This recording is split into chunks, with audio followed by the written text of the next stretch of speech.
The thoughts and opinions on Just Some Podcast are of the hosts and guests and do not represent the views of organizations that employ them or they volunteer for. They are also not responsible for spontaneous black holes or nuclear wars that may occur. You have been warned.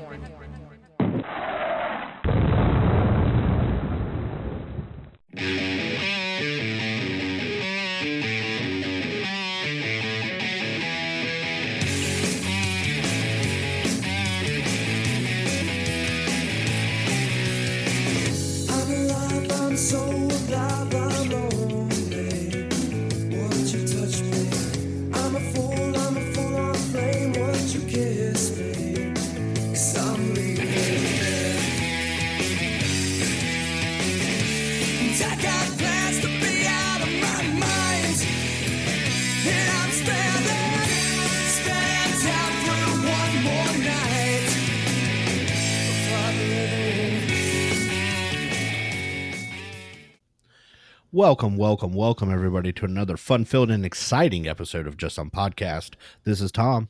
Hey, this is Ben. Tom, man, how's it going, bud? It is actually going swell. I'm going into my days off, so that's always going to make you happy. And it was a relatively good work week. So, I mean, hey, that's all. A couple weird things happened. Usually they're spaced out a little more evenly. This week they seem to clump together, but otherwise it was pretty good. How was your week?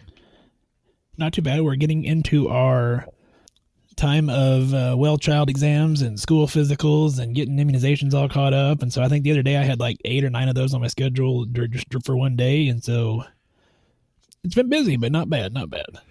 Yeah, same thing here. But again, it's like, okay, it hasn't been too terrible for me.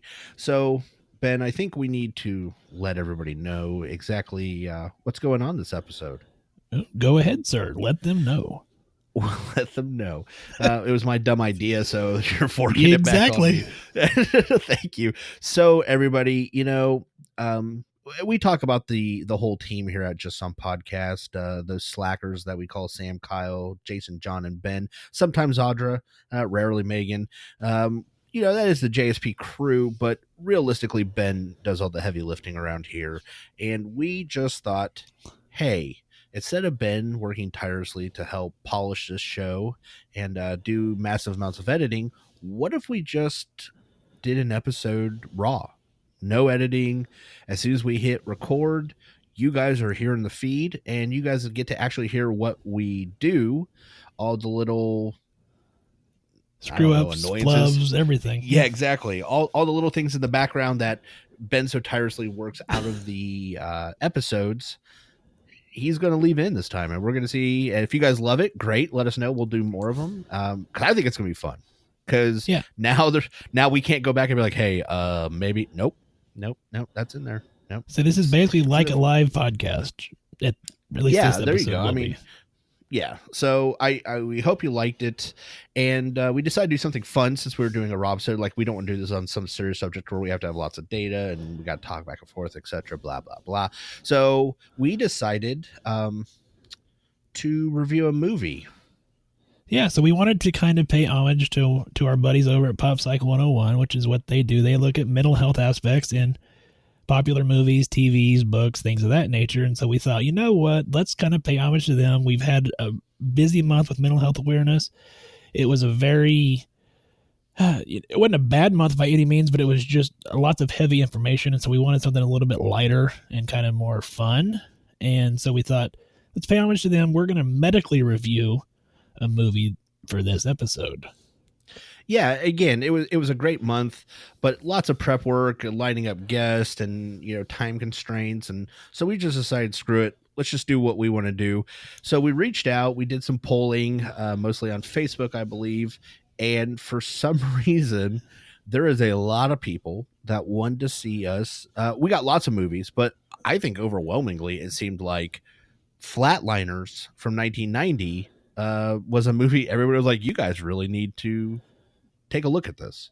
Yeah, and for complete transparency, I had not seen this movie before, and everybody was like, what, you've never seen Flatliners? I'm like, no, because honestly I thought it was very similar to the other movie that Kevin Bacon was in, that was like Tremors or something like that, where it's like the underground animals that come up and attack them like through earthquakes. I just assumed Flatliners was a very similar type movie. I didn't realize it was anything medical until I have watched it for us to review it now. No, I loved this movie. I'll be fair, though. When I watched it, I was obviously much younger, and I haven't watched it in years, certainly not since I've had any medical training. So I was just sitting there like, oh, God, like what the hell? The premise of the movie, and we're going to talk about that when we get into the actual meat of the episode, is great. So we're going to have some fun with it. But yeah, it's kind of a disaster pretty much from a medical standpoint of view. But before we get into that, Tom, we have several things we have to talk about. And Jason, I want to say something to Jason because I know he's going to listen to this. Just a second. What? Okay. I told you I had something planned. Okay, I'm sorry.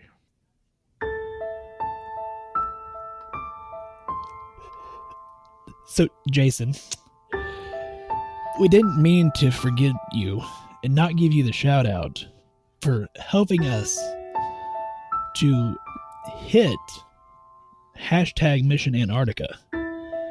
We know that your feelings were deeply hurt, and that was certainly not the intention of Tom nor I. So we just wanted to say that we're sorry, and we just, we appreciate you, buddy. Tom, do you got anything to say? Jason, I can only express the deepest condolences from the bottom of our hearts. How dare we ever disgrace your memory by not acknowledging the powerful influence you have at JSP. And just what dog shit of us to do such a terrible thing as to not talk to you. I hope you're laughing now, but in all honesty, Jason, it was amazing. It was totally mea culpa. I was so excited, and we had a guest, and we were doing stuff.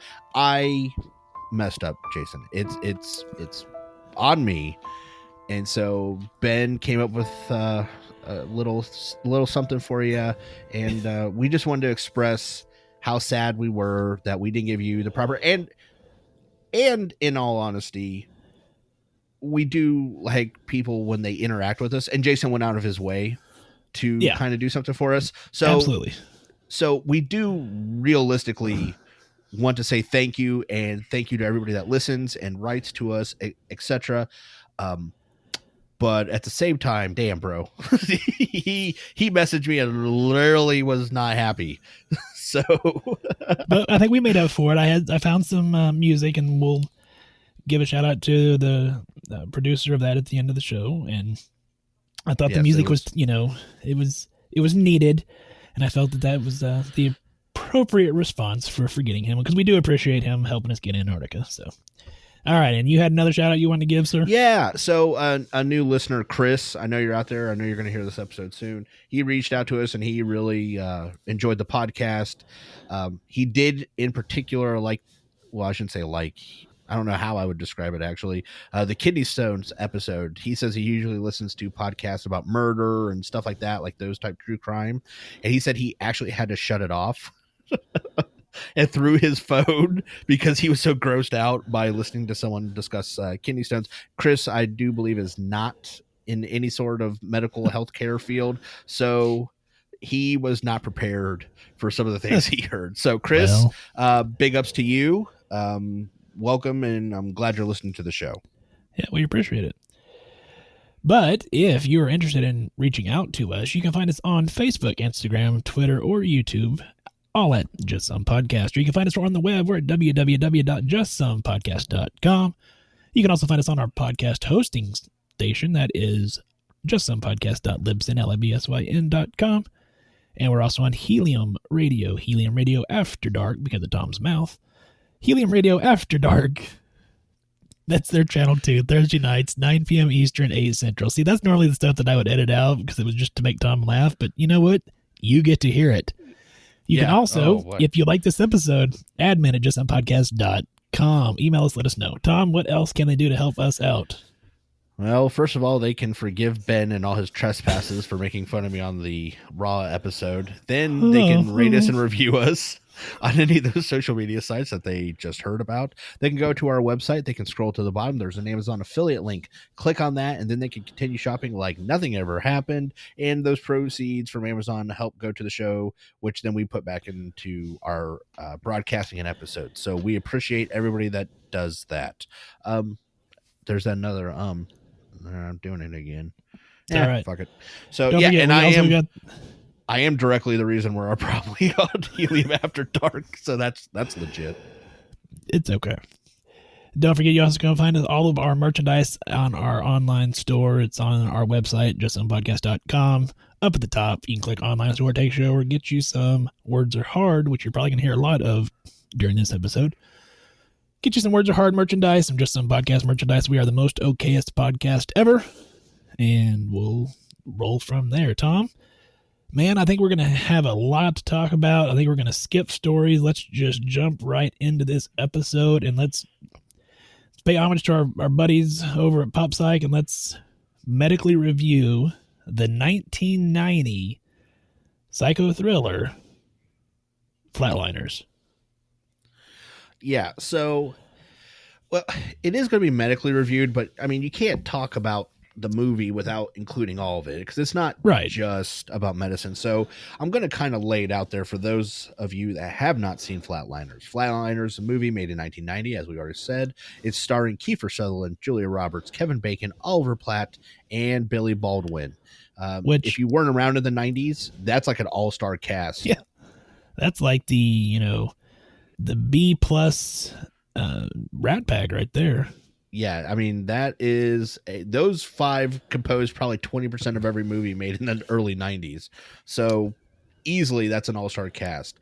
The premise of the movie is roughly it's five medical students who decide that, well, I shouldn't say that. Kiefer Sutherland spearheads this little venture. It ends up being all five of them involved.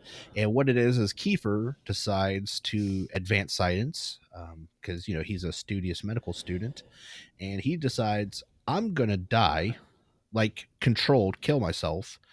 And you guys are going to bring me back so I can see what's on the other side. Like, he wants to die for 30 seconds, see what happens, and then come back.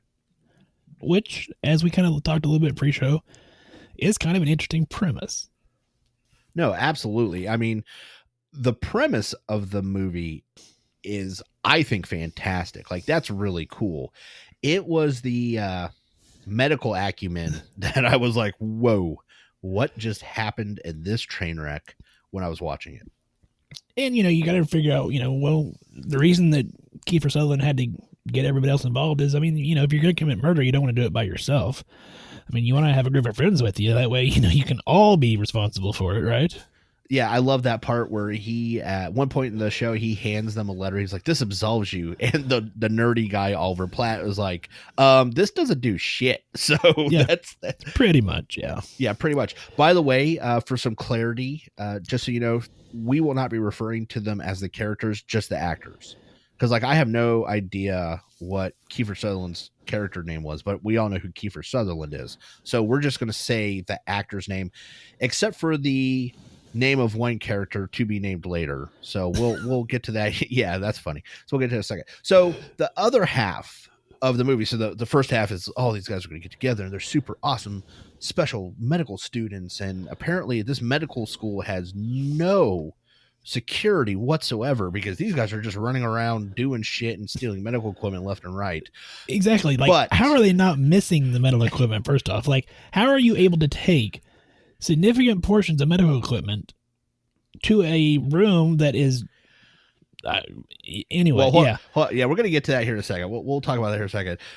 The other half of the movie, though, and this plays a part in all the notes because we talk about this, is that once they die, once they go to the other side, and it's neither heaven nor hell, so you don't have to worry about anything like that. But once they see the afterlife, when they come back, things come back with them.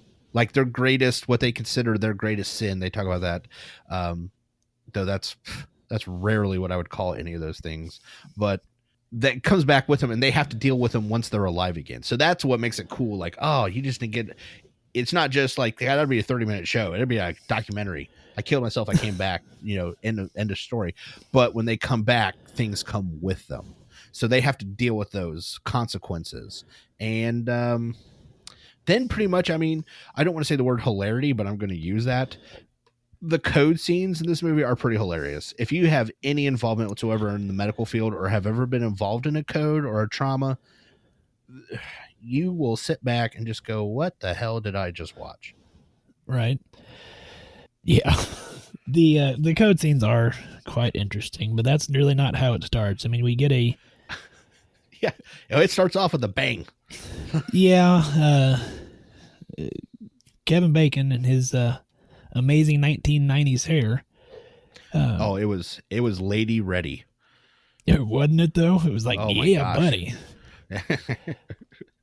So there's kind of looks like maybe a scene from maybe an ER or something along that line where they're just kind of rolling this patient in, and he decides to kind of go into business for himself. It starts with him wrestling a crack addict patient with another doctor. And I was like, yeah, 2 doctors in one room, whatever. That's already like strike one. Okay. But the other doctor is like, go get help. So Kevin Bacon bails, runs down the hallway, and then decides that he sees 3 people pushing a gurney with a patient and nobody asks for any help. And he just decides to interject. Like, what's going on? He's trying to be helpful. He's that eager medical student at that point. So they get this patient into a room. The hallways in this hospital are very dimly lit. And the room's dimly lit. Yeah. Like, is this a hospital? Yeah. It's like, is this a hospital or is this like a graveyard? We're like, what the hell is going on with this place? Yeah, there's like 6 people in this entire building. What's going on here? And it's all huge. Every building is huge. Like, there's these massive buildings, and there's like 4 people in it. Including, let's just sidebar there for a second, Kiefer Sutherland's apartment. Oh my God. Holy every one of their shit. apartments. Every person in this apartment. Well, minus Kevin Bacon. I don't think his was all that great, but it was an entire building. Like a damn mansion. Yeah, okay. Yeah, we'll talk about that. I may have missed that. Yeah, it was an entire building. So, yeah, so flash forwards here again. He decides to interject himself into these 3 people pushing this innocent patient going down a hallway. And he's like, what's wrong? And they're like looking at him like, we didn't ask you, but since you said something, her blood pressure is 90/60. That's it. That's all the information he has. And so what does he do for blood pressure 90/60? Well, let's just get in there and start cutting her open. Yeah. So he drags her into a room, like stops her, doesn't even ask where she's going. Like, she could have been going to dialysis. He doesn't know what the hell. She had no idea where this chick's going. Yanks her into a room, pulls out a fat 10-blade scalpel, and just basically stabs her. Like, what? Well, perhaps he was concerned that her blood pressure was too low, and he wanted to raise it by stabbing her by causing some painful stimuli. Let's go with that answer. What do you think? For those of you out there that are not medical field, 90/60 is a perfectly sustainable blood pressure. Its map is over 70. And never mind the fact, he just completely blew Falcon, that other doctor, who's now still wrestling a crackhead. So let's not forget that. Okay. Because I tell you right now, if I'm in a room wrestling a crackhead and you just leave and don't come back, I'm going to find you next. All right. So there's that. Here's the thing. So yeah, he did blue Falcon that doctor, and we never see that doctor again. So I'm just going to make the assumption that crackhead killed him. It's possible. Yeah. Kevin Bacon decides to run himself Stabfest 1990 and just leaves that dude out in the wind. Like, damn, Kevin Bacon. So Kevin Bacon gets in trouble for this, gets suspended from school, which legitimately so. I mean, you're randomly cutting off people with normal blood pressures for no apparent reason. I have no idea what's going on. By the way, that's 3 minutes into the movie. Like, all that happens in 3 minutes. Yeah. So what happens, Tom? Well, okay, so how's Kevin Bacon get away? Well, okay, so the next scene comes up, and this is important because now they're introducing Kiefer Sutherland's character.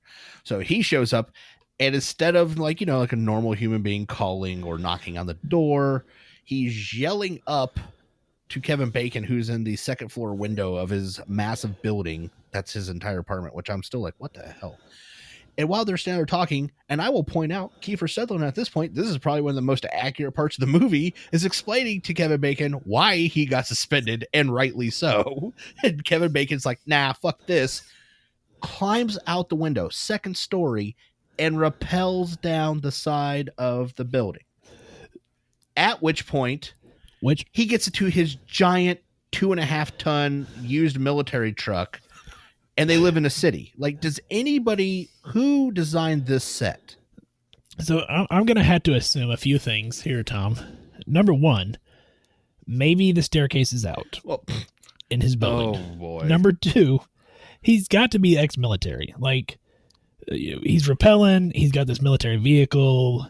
Maybe he was dishonorably discharged from the military for cutting random people in the military. Hell, we don't know. But the rappelling, one of the few scenes that I genuinely kind of laughed at. I'm like, why the hell? Like, there's no explanation for it. It's just he's just rappelling down the damn building. And not just uses a rope. He literally attaches a harness and rappels out of the side of his building while still arguing with Kiefer Sutherland. So that's not medical. That's just hilarious. Okay, so you gotta watch, like, why is he doing that?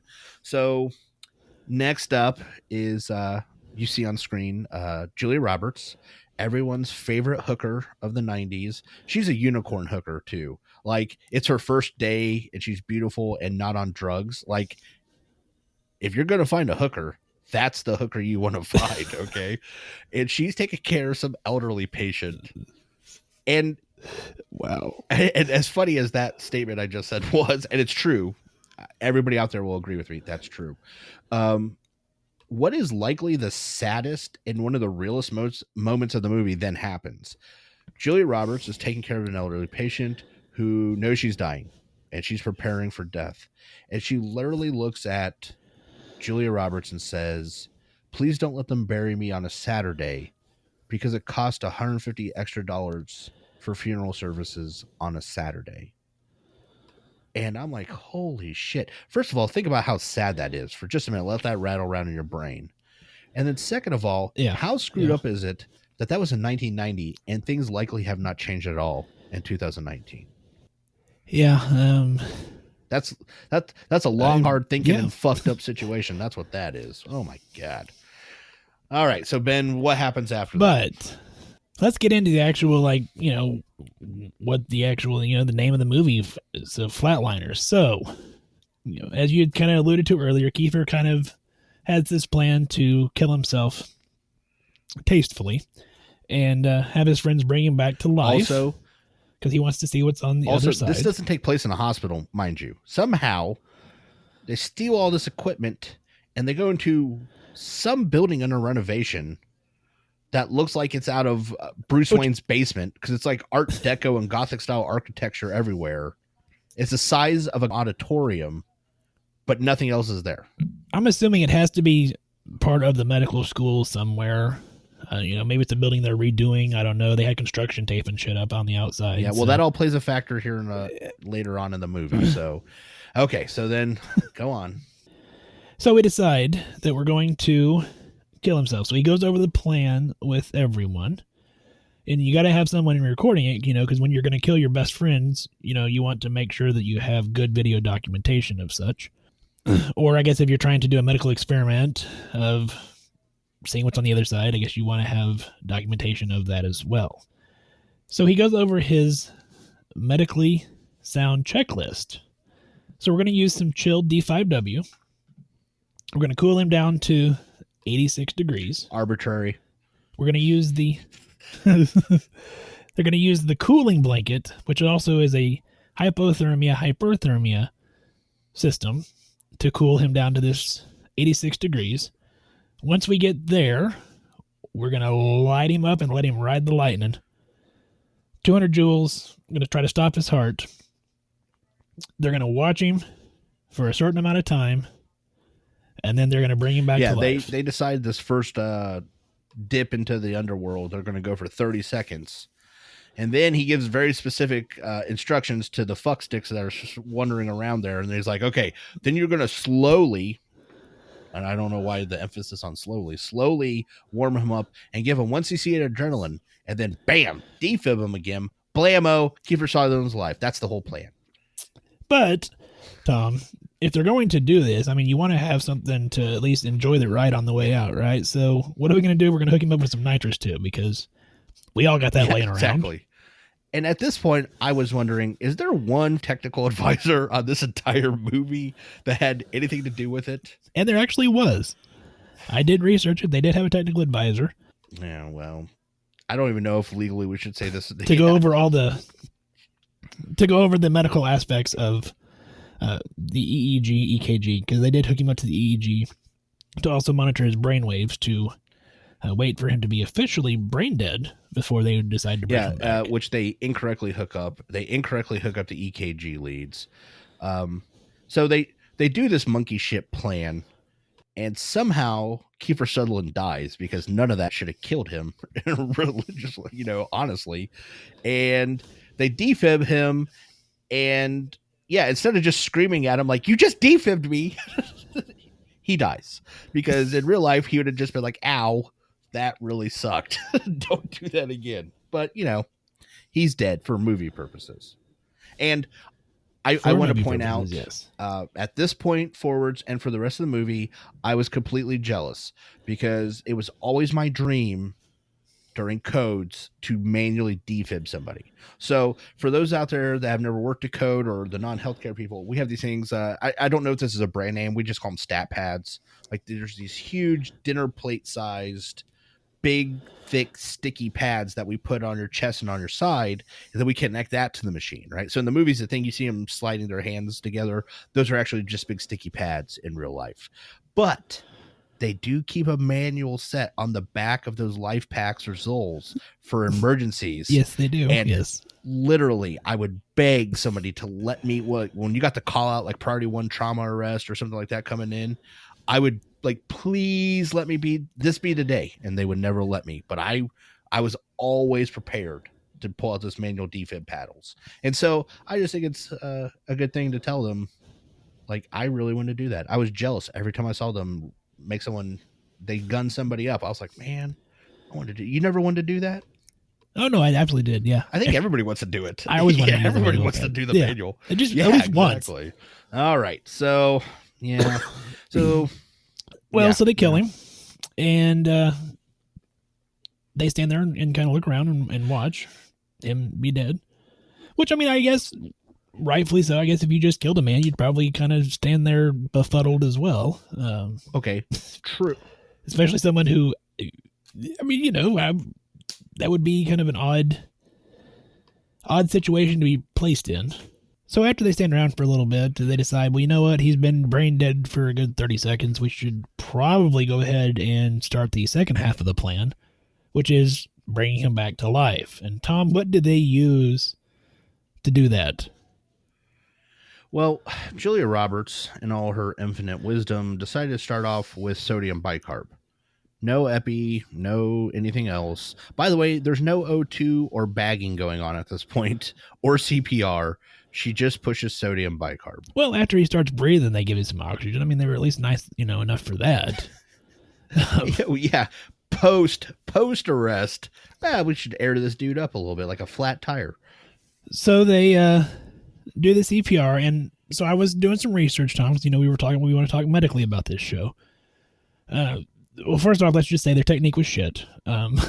They weren't, which granted, you're doing simulated CPR. You're not actually like on a dummy, and it's not, you're trying not to crack ribs. We could at least make it look like we were trying to push the chest down a little bit. But the ratio that they were using was 5-1, which at the time, for 2-person CPR back in the 90s, that was the correct ratio that they used. So they at least had that part correct. Okay, I will give you that. First of all, I didn't know that. Yeah. Okay, there you go. Check. Thank you on that one.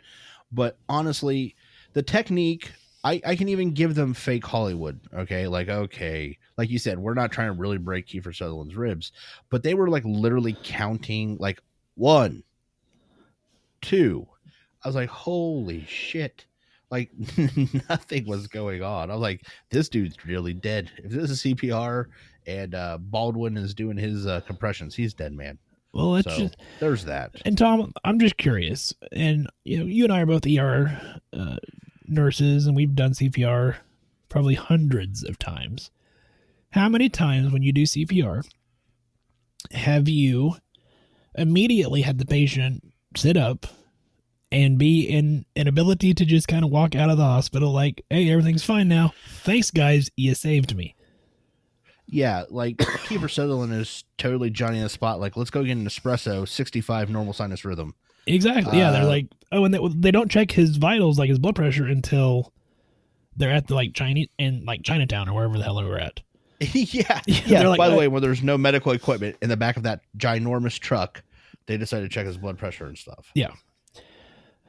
So, there's maybe some not realistic aspects there with CPR, but I guess it really wouldn't help the movie any if he had to lay in bed for another couple of weeks recovering from his experience. I'm not even talking a couple weeks, but maybe a couple hours. No, give him a bag of normal saline. Do something. Jesus, crime and Netley. Like, it literally was. Oh, guys, that was something. Let's go get some Mugu Guy Pan. Yeah, and then they like left. Like, what the hell is going on around here? I did see one person sit up post arrest. Okay. Oh, okay. I'm not. But, well, it was also after a large dose of Narcan. And that dude sat straight up. And I was like, I even remember, and I remember it so vividly because of what you just said. That doesn't happen. So like we all looked around and I was like, did that shit just happen? Because that just happened. Like I didn't know what else to say. I was like, holy shit, man. So yeah. So back to the movie. Gotcha. Yeah, right. So Kiefer does have some visions while he's brain dead. And he does tell all his friends about this and kind of explains it. And so then it kind of becomes a game of Russian roulette of who can stay dead the longest. So we get into the kind of this bidding war of, oh yeah, well, I'll be dead a minute. I'll be dead a minute 20. And then it's like whoever wins gets to, be the next contestant on Ride the Lightning, which ends up being Billy Baldwin. Correct. So Mr. Baldwin, and this all plays into the movie later, so you need to know a little bit about it right now. He's a pretty boy, and he's a superstar medical student, and he has a real penchant for sleeping with women that aren't his fiancée and videotaping it against their knowledge. Yeah, not medically part of the show, but like, wow, douchebag alert right there. Like, okay, gotcha. He's not a good guy. That part really doesn't age well with. No, I thought about that. You imagine pitching that in a movie nowadays? Yeah, it's probably not real well. Yeah. Ooh, yeah, no. So he wins. I'm a little worried talking about it. So he wins the lottery. They kill him in the exact same fashion that they killed Kiefer. He said they leave him out a little bit longer, and then they bring him back to life in the same way. Now, I will say one of the things that I did research, Tom, the metatherm, which is what they're using to cool them down and warm them back up.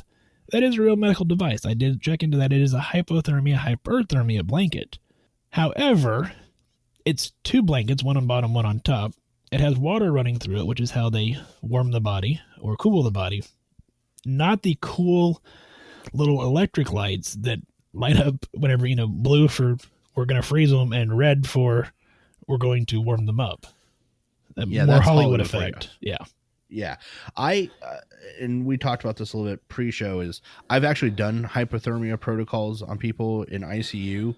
And again, this whole just turn the knob all the way down and we'll make them 86 degrees in like 45 seconds. No, that's just not how this works. Nor does warming them up like a baked chicken in a microwave work either. Like you don't raise them. Now, you can do it quickly, I guess. I'm sure there's some new technology out there, but realistically, no, we are not freaking do that. I do know of keeping one of the trauma centers I worked at. We did keep warmed bags of saline for hypothermia patients, but even then, you're still not, put them on 30 seconds, ding, they're warm. Like, it just doesn't work like that.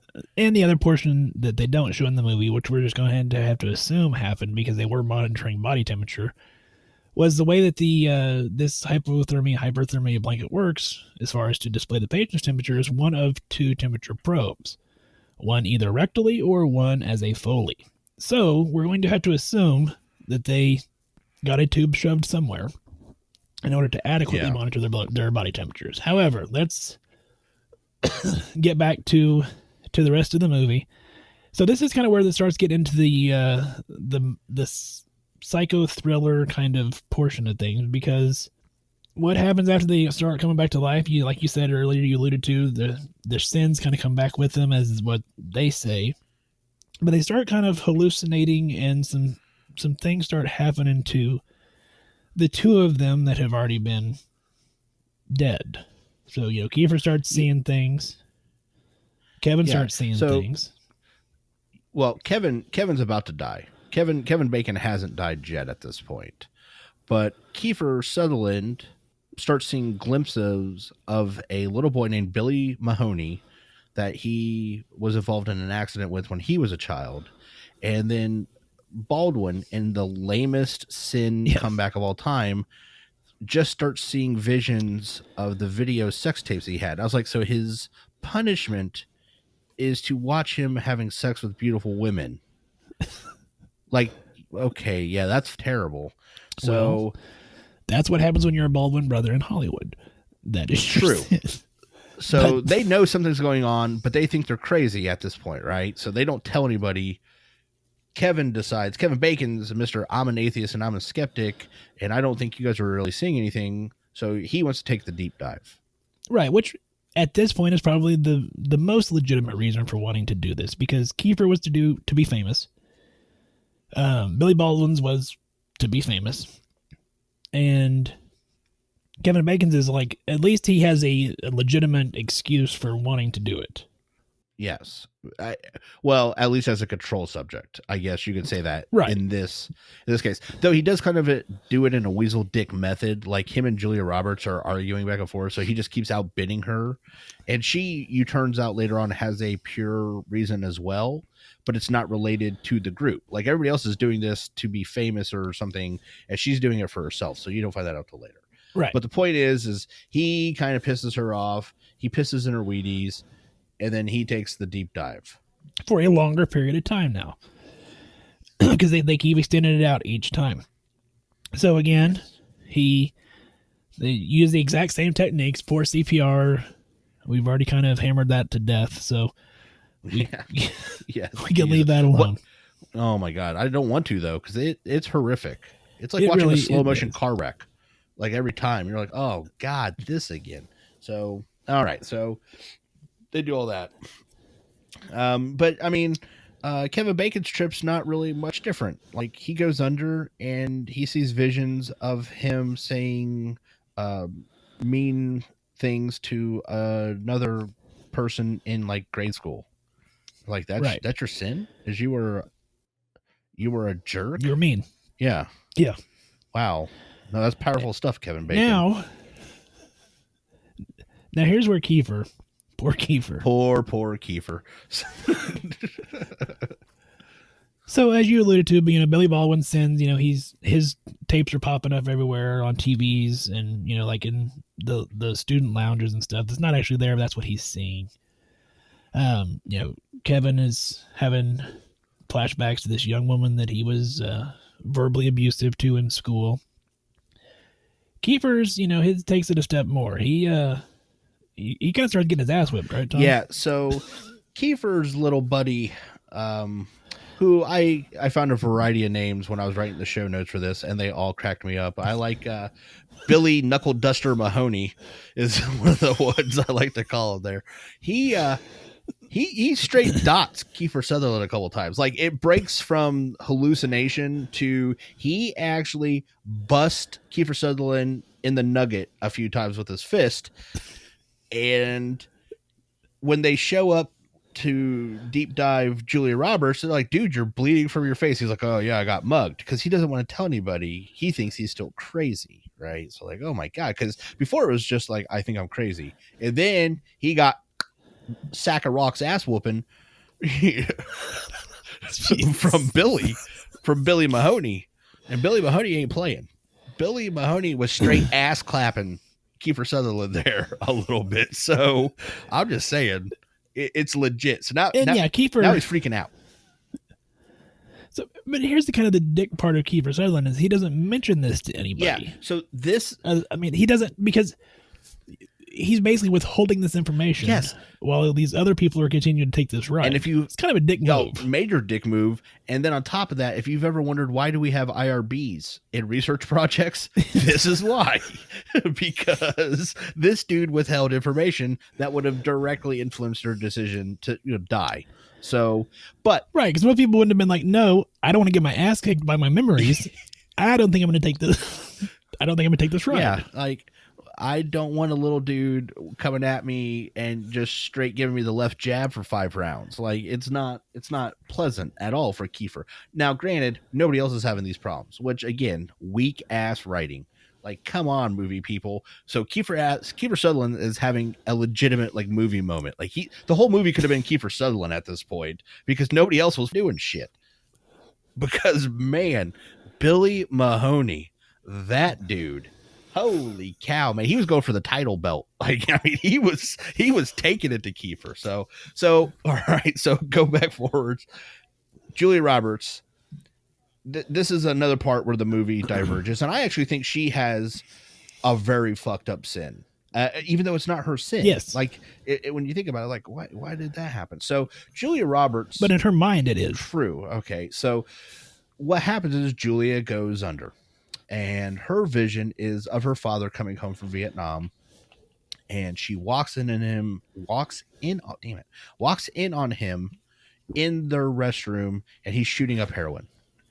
And the father is so distraught from doing that and his little girl seeing him that he goes out and kills himself.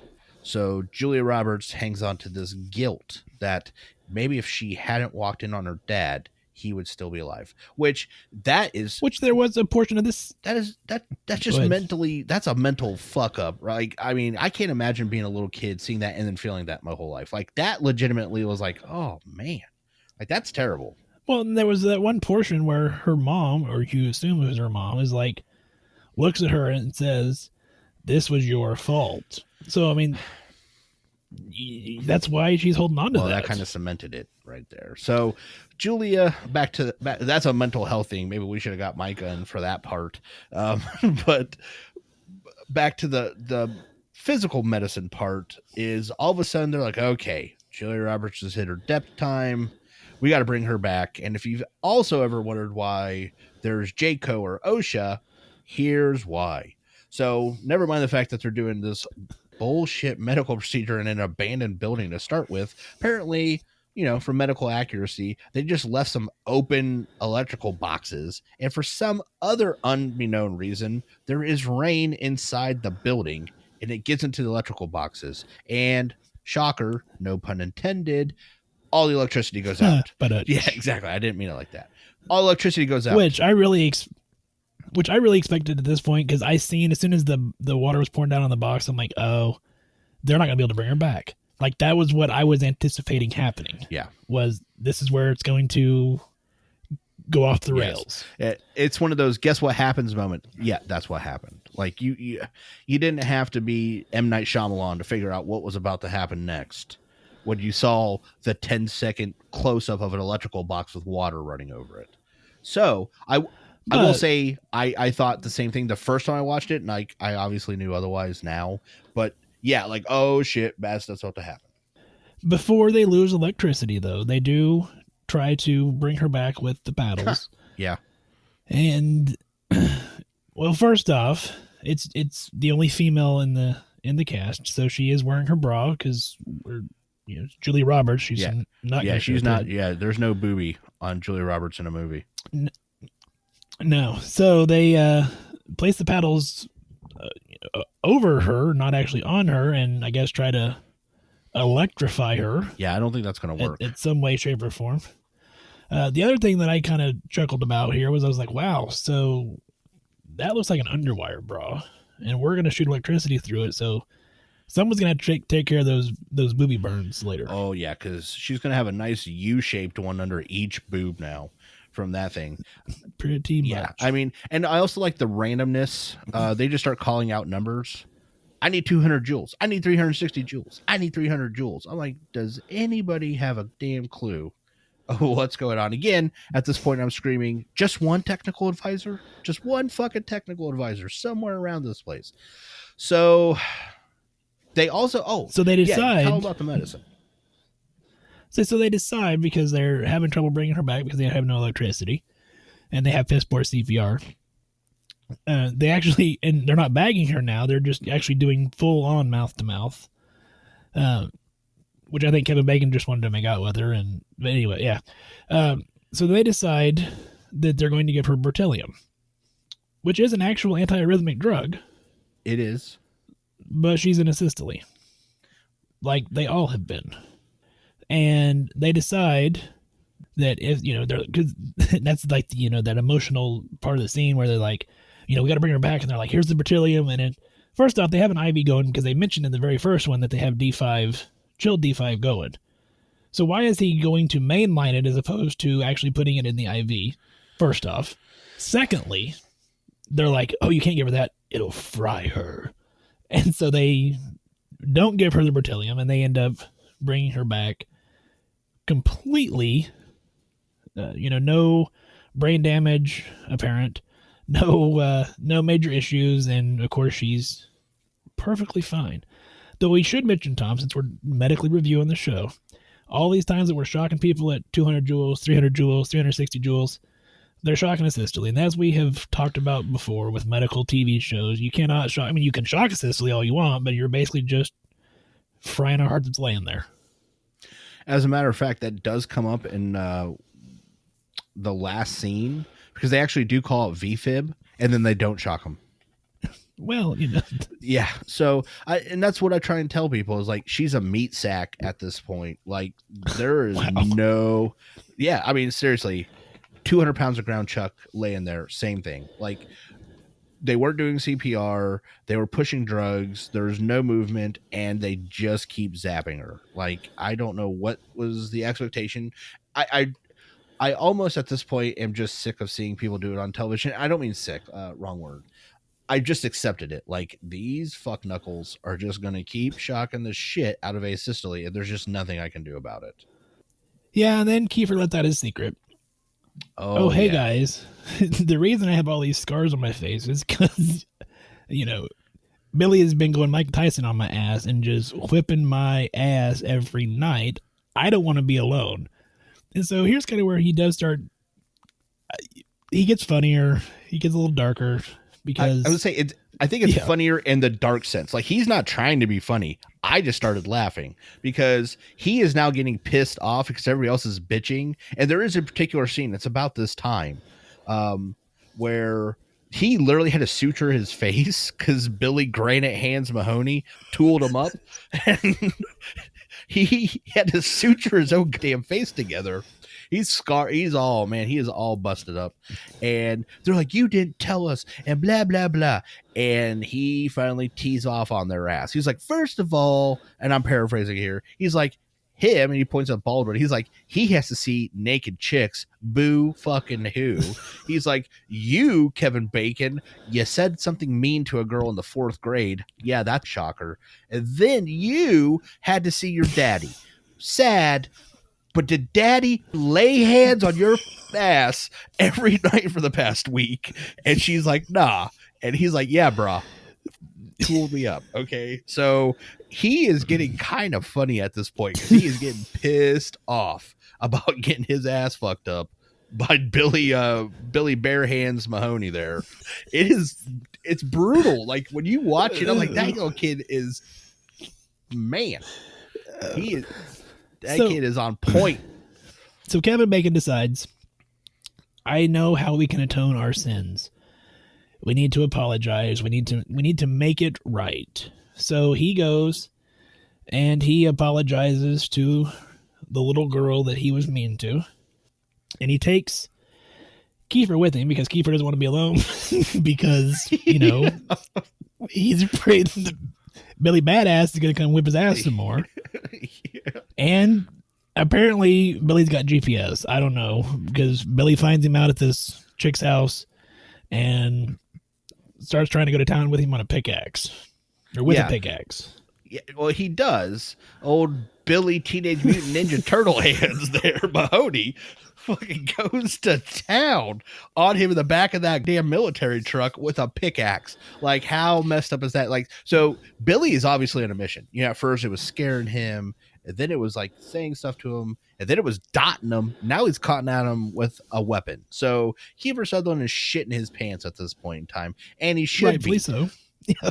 And I think Julia Roberts does it next. And if they atone for their sin, quote, quote, then they're relieved of that problem. And so they're like, we have to help Kiefer Sutherland find Billy Badass Mahoney. And that's when he takes him to a graveyard, because that's when the other shoe drops. Kiefer Sutherland picked on Billy Mahoney when he's hiding in a tree. He threw a rock at him. Billy Mahoney fell out of the tree. $1 million babied, died.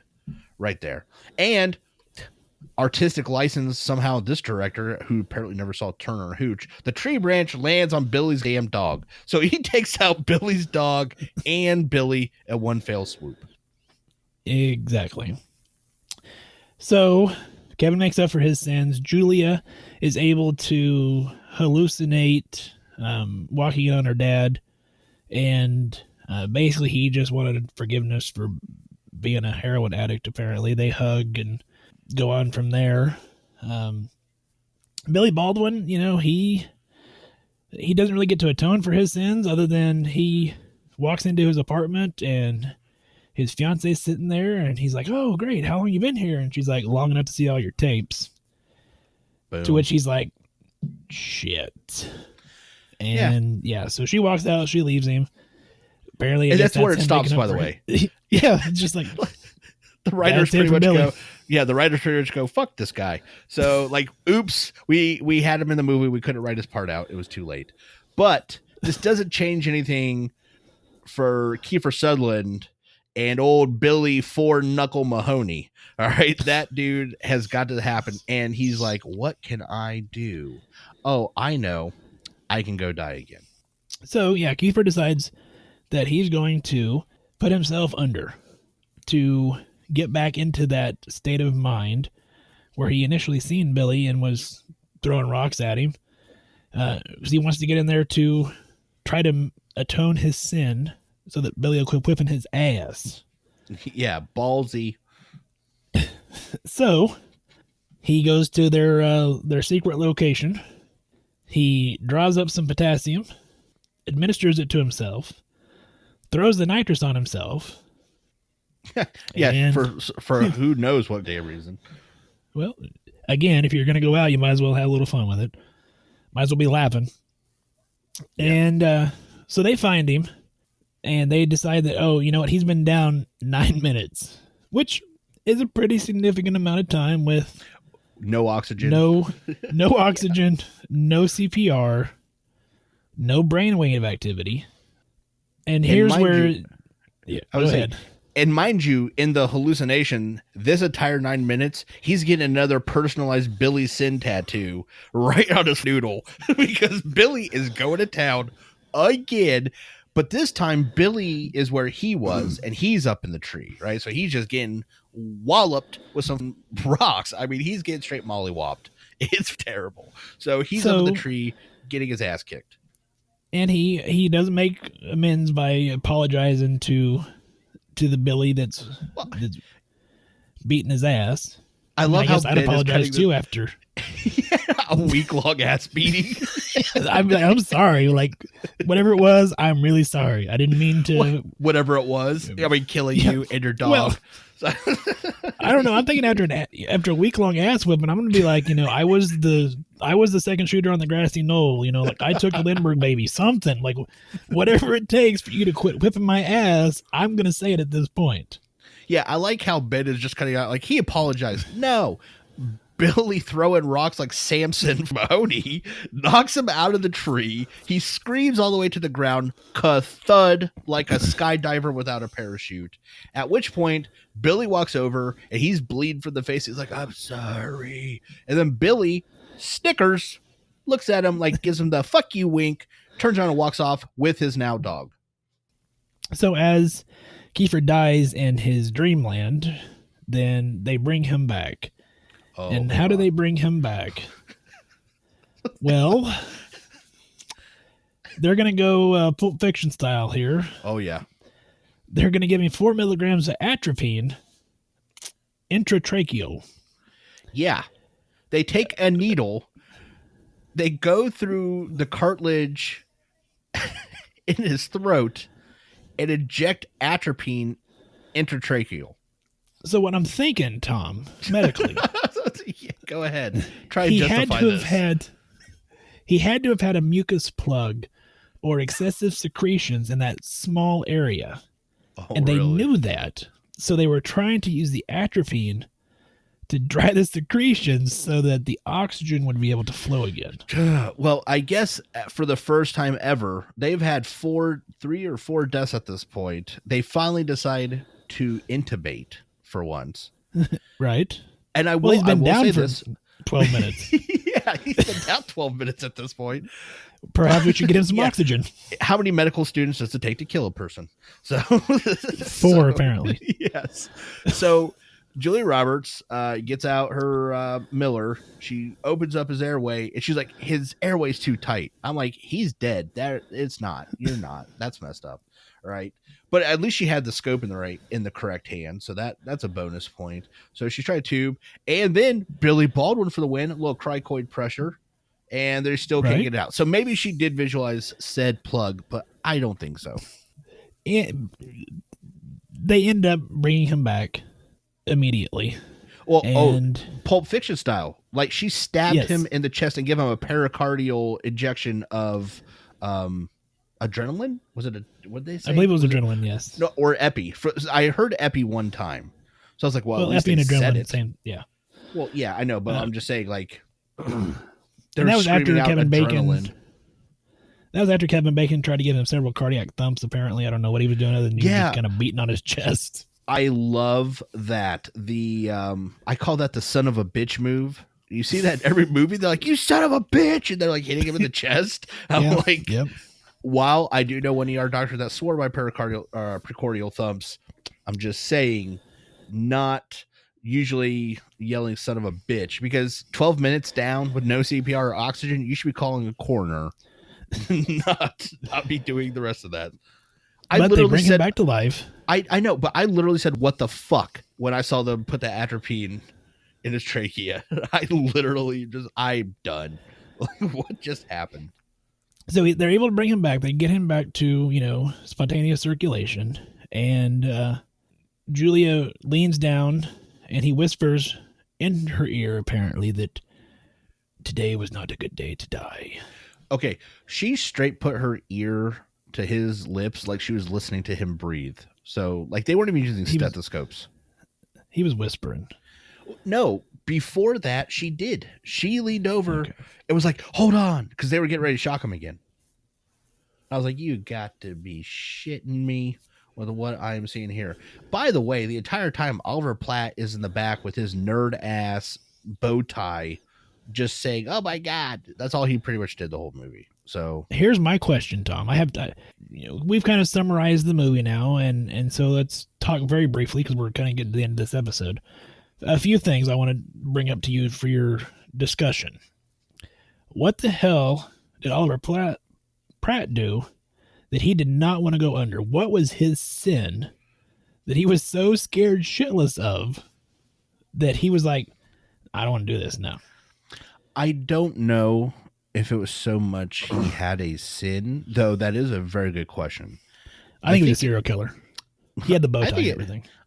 He did have that bow tie, which makes him suspect. He's wearing a sweater vest and a bow tie. Son. No. I've been watching you. Billy Badass was watching him too. You know it. Billy's like, "I'll dot that motherfucker." But I think it was more he was supposed to be the prototypical nerd character in the movie. Like, he was a big puss, and he was just like, nah. But it does beg the question: was there a sin? I don't know. I don't think so. I think he was just a sissy. Like, a guy that big of a sissy, what could he have possibly done? Ate too many Klondike bars? I mean, it couldn't be any worse than Kiefer's. No, Kiefer fucking killed a person, man. Like, and that accidentally. Person, okay, sort correct. Of. Accidentally. No, it was accidentally. Like, you could tell he didn't want to, but that wasn't the intention. But, you know, okay. Manslaughter's manslaughter, yo. So, I mean, so the second thing that I wanted to bring up to you, Tom, and we kind of talked about this a little bit pre-show.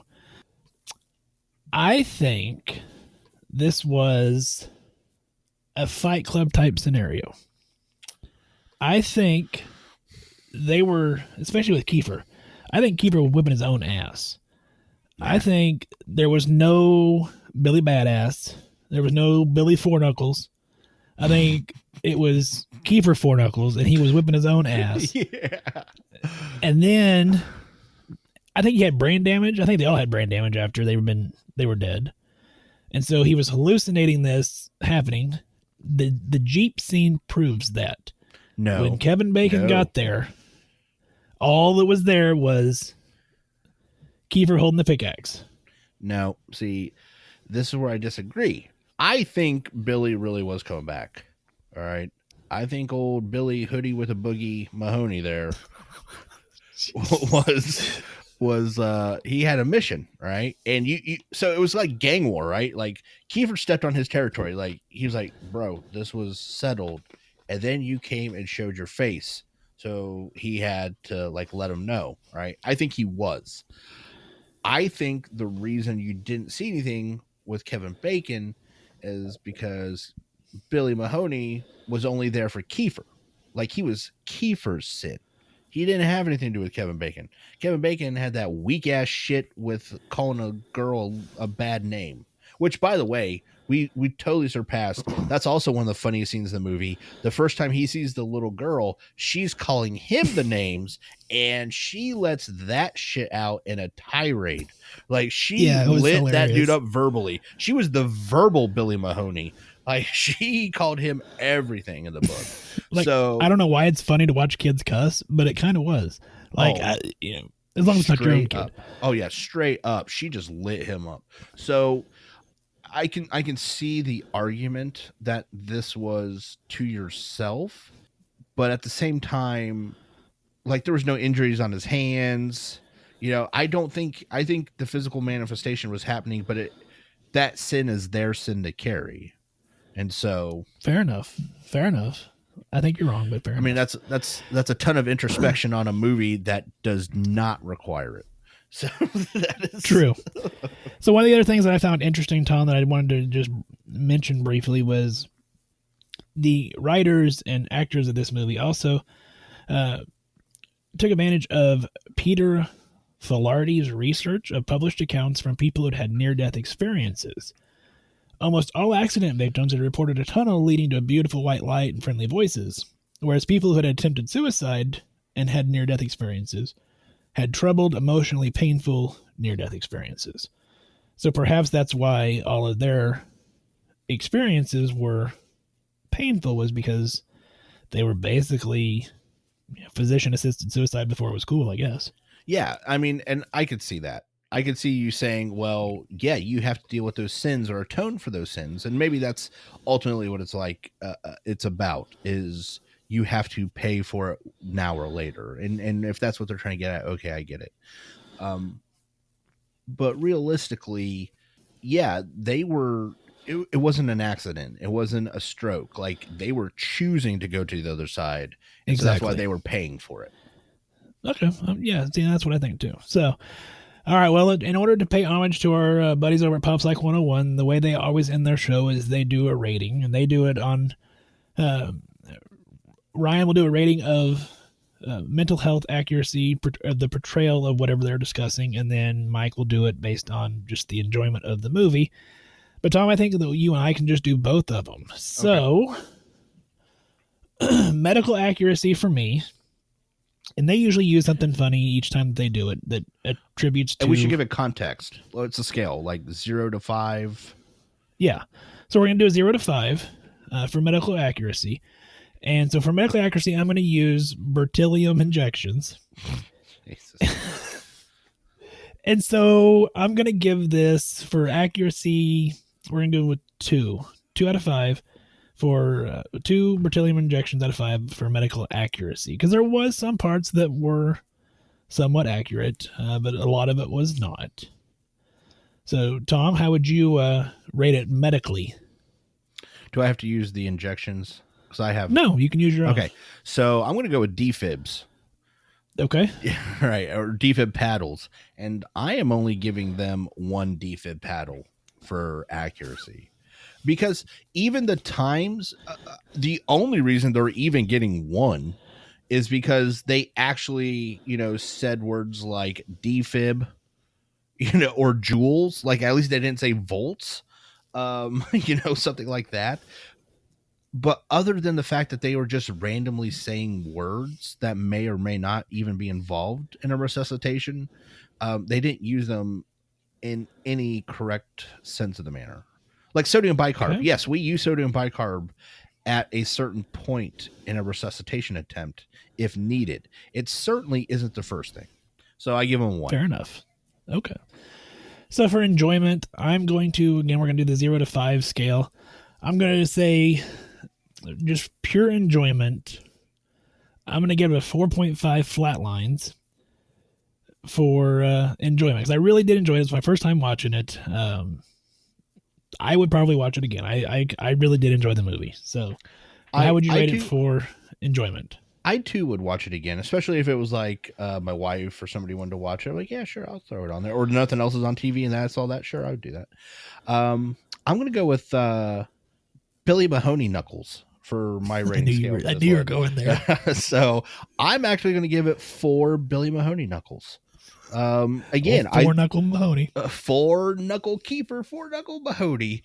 I really did like it. Like, it certainly doesn't deserve to me higher than that, just because there were so many things, like the rappelling out of the window. Like, it just sticks in my head. Like, why or the buildings? Like, there's literally a statue head the size of the Statue of Liberty head, like that big, in this like auditorium area where they're doing it. I'm like, nah, something's not. But the premise of the movie, the actors and the acting and actually stuff, I actually really enjoyed. So, by the way, here's a little side tidbit, and I just now thought about this. The guy who played her dad, Julia Roberts' dad, that actor also played Kevin Costner's dad in Field of Dreams. Really? I didn't realize that. Yeah, this guy got really typecast as dead dad guy. like he had that shit locked down. So I mean, it was it's terrible, but I mean, he had it. So just throwing that out there. I thought that was interesting. But like I said, overall enjoyable movie if you can completely disassociate yourself from any medical knowledge. Fair enough. On that note, let's wrap this episode up. So we went way long. This is our raw, uncut, unedited episode. You get to hear everything just as we said it, no cutting anything out. So if you enjoyed this, let us know. Facebook, Instagram, Twitter, all at Just Some Podcast. Website, www.justsomepodcast.com. Our email, admin@justsomepodcast.com. If you kind of like the premise of this episode, certainly let us know. If you do like to hear some mental health aspects, we would highly recommend that you check out our buddies over at Pop Psych 101, where they talk about this kind of stuff every single week.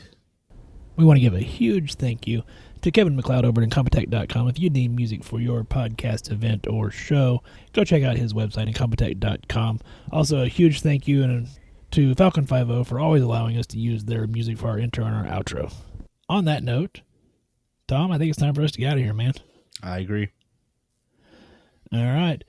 I hope everybody has a wonderful week. And everybody stays safe out there. I still think you're wrong, but I just want you to know. Well, that's why I love I worked at Macaroni Grill. Yeah, I labor with my bare hands. I had a girl who didn't feel optimistic for my future plans.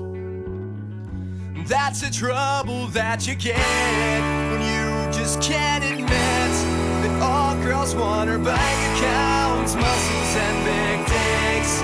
I don't really think, but I think that things will never change.